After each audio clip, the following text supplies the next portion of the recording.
Hi viewers, இன்னைக்கான வீடியோவில் என்ன நடக்கலாம்னு சொல்லிட்டு பார்க்கலாம். வீடியோக்குள்ளே போகிறதுக்கு முன்னாடி நம்ம சேனலை லைக் அண்ட் சப்ஸ்கிரைப் பண்ணிவிட்டு கொஞ்சம் சப்போர்ட் பண்ணுங்கள். வாங்க இப்போ வீடியோக்குள்ளே போகலாம். அயலி சிவா ரெண்டு பேருமே போலீஸ் ஸ்டேஷனுக்கு போயிட்டு வீட்டுக்கு திரும்புகிறாங்க. அப்போது சிவாவோட ஷர்ட்டில் ப்ரூஸ்லியோட பிளட் கரை இருக்குது. ஏன்னா ஏற்கனவே ப்ரூஸ்லி கபிலன் கிட்ட சொல்லியிருப்பாரு, யாரோட சட்டையில் ரத்தக்கரை இருக்குதோ அவங்க தான் உங்கள் வீட்டில் இருக்கிற போலீஸ் ஆஃபீஸர் அப்படின்னு சொல்லிட்டு ஒரு க்ளூ கொடுத்துருப்பாரு. அயலி சிவா ரெண்டு பேருமே வீட்டுக்கு வந்தப்ப இந்திராணி சிவாவை பார்த்து கேட்குறாங்க, என்ன சிவா ரெண்டு பேரும் எங்கே போயிட்டு வரீங்க அப்படின்னு சொல்லிட்டு கேட்கும்போது அயலி சிவா சொல்கிறாங்க, நாங்கள் ரிசப்ஷன் போகிறோம்னு சொல்லி தானே போனோம் அப்படின்னு சொல்லிட்டு இந்திராணி கிட்ட சொல்ல, அதுக்கு இந்திராணி சொல்கிறாங்க, நீங்கள் ரிசப்ஷன் தான் போனீங்க, அப்போ எப்படி சிவாவோட ஷர்ட்டில் பிளட் கரை வந்துச்சு அப்படிங்கிற மாதிரி கேட்குறாங்க.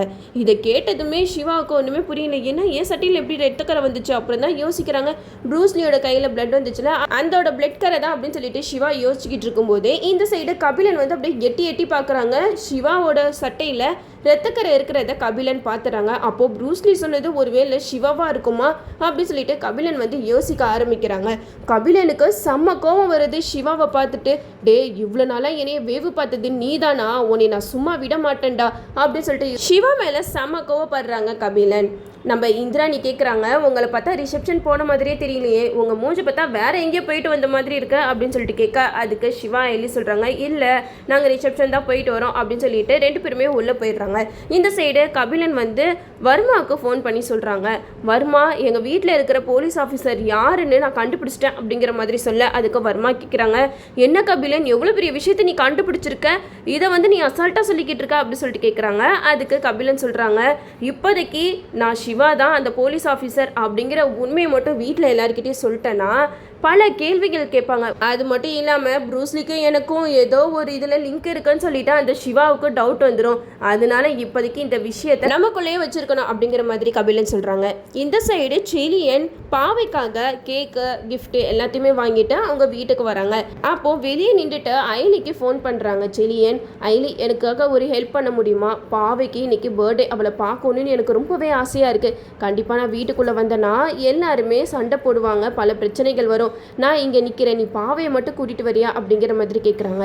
அப்போ அயலி சிவா ரெண்டு பேரும் சரி பாவையை நம்ம கூட்டிகிட்டு போவோம் அப்படின்னு சொல்லிட்டு முடிவு பண்ணுறாங்க.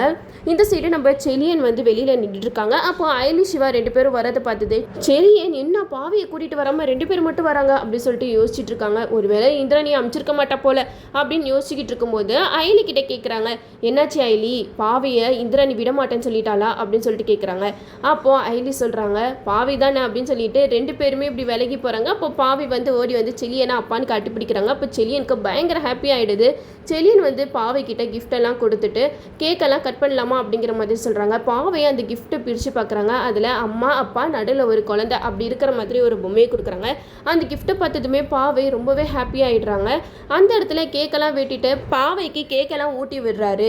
இப்படியே ரெண்டு பேரும் சந்தோஷமாக பர்த்டே கொண்டாடிட்டு இருக்காங்க. அப்போது செலியன் சொல்கிறாங்க, ஐலி நான் இங்கே இருக்கிறத யாராவது பார்த்தாங்கன்னா பெரிய பிரச்சனையாயிடும், நீ பாவையை கூட்டிகிட்டு போ, எனக்கு இதுவே போதும், என் பொண்ணோட பர்த்டே அப்போ என் பொண்ணை நான் பார்த்து அவளுக்கு கிஃப்டெல்லாம் கொடுத்துட்டேன், இதை விட ஒரு அப்பாவுக்கு என்ன வேணும் அப்படிங்கிற மாதிரி கேட்குறாங்க. அப்போது அயலி வந்து வா பாவை நம்ம போகலாம் அப்படின்னு சொல்லிட்டு கூப்பிடும்போது பாவை வந்து அழுகுறாங்க, இல்லை அப்பா வீட்டுக்கு வரணும் அப்படின்னு சொல்லிட்டு கையை பிடிச்சி இழுக்கிறாங்க. அப்போது அயலி சொல்கிறாங்க, சார் நீங்கள் வீட்டுக்கு வரணும்னு அவள் ரொம்பவே ஆசைப்படுறா போல், உங்கள் பொண்ணோட ஆசைக்காக வாங்க வீட்டுக்குள்ளே அப்படின்னு சொல்லிட்டு கூப்பிட்றாங்க. அப்போது செலியன் வந்து அயலி கிட்ட கேட்குறாங்க, சரி அயலி நான் உங்ககிட்ட ஒரு விஷயம் கேட்கணும், நீயும் சிவாவும் எதுக்காக கல்யாணம் பண்ணிட்டு இங்கே வந்து இருக்கீங்கன்னு எனக்கு தெரியல, ஆனால் அவங்க ரெண்டு பேரையும் இந்த மாதிரி பார்க்குறதுக்கு ரொம்ப சந்தோஷமாக இருக்குது அப்படிங்கிற மாதிரி சொல்ல, அதுக்கு அயலி சொல்கிறாங்க, இது ஒரு பெரிய கதை சார், நான் உங்களுக்கு பின்னாடி சொல்கிறேன், நீங்கள் ஃபஸ்ட்டு வீட்டுக்கு வாங்க அப்படின்னு சொல்லிட்டு வீட்டுக்கு கூட்டிகிட்டு போகிறாங்க. செலியன் பாவையை கூட்டிகிட்டு வீட்டுக்கு வரதை பார்த்துட்டு எல்லாருமே பயங்கர ஷாக் ஆகுறாங்க. செல்வராணி பயங்கரமாக திட்டுறாங்க, எந்த தைரியத்தில் நான் இந்த வீட்டுக்கு வர, உனக்கு என்ன பணம் வேணுமா இல்லை சொத்து வேணுமா, என்ன வேணும்னு கேளு, அது இந்திராணி கிட்ட நிறையாவே இருக்குது, அவள் தூக்கி கொடுத்துருவா, நீ திரும்பி பார்க்காம போய்கிட்டே இரு அப்படிங்கிற மாதிரி சொல்ல, இதை கேட்ட செலியனுக்கு செம்ம கோவம் வருது. அதுக்கு செலியன் சொல்கிறாங்க, இங்கே பாருங்க, எனக்கு சொத்து பத்து இந்த காசு அது மேலெல்லாம் எனக்கு எந்த ஒரு ஆசையுமே கிடையாது, எனக்கு தேவை உண்மையான உறவு, பாவைக்கு நான் அப்பா, அந்த உரிமையில் தான் நான் வீட்டுக்கு வந்திருக்கேன் அப்படிங்கிற மாதிரி சொல்கிறாங்க. இதை கேட்டுட்டு அயலி சொல்கிறாங்க, ஆமாம் அவள் சொல்கிறது கரெக்டு தானே, பாவையோட அப்பா தானே, அவர் வீட்டுக்கு வரதுல என்ன தப்பு இருக்குது, ஏன் ஆளாளுக்கு அவர் கேள்வி கேட்டுகிட்டே இருக்கீங்க அப்படிங்கிற மாதிரி சொல்கிறாங்க. அதுக்கு செல்வராணி பயங்கரமாக திட்டுறாங்க, என்ன அயலி உன் வேலை என்னமோ அதை மட்டும் பாரு, நீ தேவையில்லாமல் இந்த குடும்ப விஷயத்துலலாம் தலையிடாத அப்படிங்கிற மாதிரி சொல்ல இதை கேட்ட இந்திராணி சொல்கிறாங்க, ஆமாம் அயலி, உனக்கு இது தேவையில்லாத விஷயம், எதுக்காக இவரெல்லாம் வீட்டுக்கு கூட்டிகிட்டு வரீங்க அப்படிங்கிற மாதிரி கேட்குறாங்க. அதுக்கு பாவே சொல்கிறாங்க, அம்மா அப்பா வீட்டுக்கு வந்தால் என்னம்மா தப்பு, என்னோட பர்த்டே ஃபங்க்ஷன் முடிஞ்சோன்னா அப்பா போட்டுமா அப்படிங்கிற மாதிரி சொல்கிறாங்க. இதை கேட்டுட்டு இந்திராணி பாவை கிட்ட சொல்கிறாங்க, இங்கே பாரு பாவை, நீ அவரை தான் பார்க்க போகிறேன்னு எனக்கு தெரிஞ்சிருந்தா நான் உன்னை அமைச்சிருக்கவே மாட்டேன், என்ன தைரியம் இருந்தால் அவர்கிட்ட கிஃப்டெல்லாம் வாங்கிட்டு வந்திருப்பேன் அப்படின்னு சொல்லிட்டு அந்த கிஃப்ட்டை தூக்கி போட்டு உடைச்சிடுறாங்க. இதை பார்த்ததுமே பாவை பயங்கரமாக அழுகுறாங்க. எதுக்காக இந்த கிஃப்டெல்லாம் உடைச்சிங்க, ஏன் இப்படியெல்லாம் பண்ணுறீங்க அப்படின்னு சொல்லிட்டு பயங்கரமாக கத்துறாங்க. இதை கேட்டுட்டு இந்திராணி சொல்கிறாங்க, என் பொண்ணு மனசை மட்டும் மாற்றலாம் நினைக்காது, எப்போயுமே அவளுக்கு அம்மா மட்டும்தான், அப்பா கிடையவே கிடையாது அப்படின்னு சொல்கிறாங்க. அதுக்கு செல்லின்னு சொல்கிறாங்க, இங்கே பாரு இந்திராணி, யார் என்ன வேணாலும் சொல்லட்டும், ஆனால் பாவைக்கு அப்பாவும் வேணும் அம்மாவும் வேணும், நான் கண்டிப்பாக பாவைக்கு ஒரு நல்ல அப்பாவாக இருப்பேன் அப்படிங்கிற மாதிரி சொல்ல இதை கேட்ட இந்திராணிக்கு செம்ம கோவம் வருது. செலியனை சொல்கிறாங்க, தயவு செஞ்சு இங்கேருந்து கிளம்பிருங்க அப்படின்னு சொல்லிட்டு சொல்கிறாங்க. அப்போ செலியனை வந்து பாவை கிட்ட சொல்கிறாங்க, பாவை அப்பா போயிட்டு வரமா, அப்பாவுக்கு ஒரு முக்கியமான வேலை இருக்குது அப்படின்னு சொல்லிட்டு கிளம்புறாங்க. அப்போ செலியன் ரித்திகாவுக்கு ஒரு புடவையை வாங்கிட்டு வந்திருப்பாரு. அந்த புடவையை ரித்திகா கையில் கொடுப்பாரு. அப்போது ரித்திகா வந்து வாங்கலாமா வேணாமான்னு யோசிச்சுட்டு இருப்பாங்க. அப்போது இந்திராணியை பார்ப்பாங்க, இந்திராணி நீ என்னை என்னெல்லாம் பாடுபடுத்தின, உனைய இதை வச்சு எப்படிலாம் அசிங்கப்படுத்துகிறேன் பாரு அப்படின்னு சொல்லிட்டு அந்த புடவையை வாங்குறாங்க. அந்த புடவையை வாங்கிட்டு அதோட ரேட்டை செலியன் கிட்ட கேட்குறாங்க.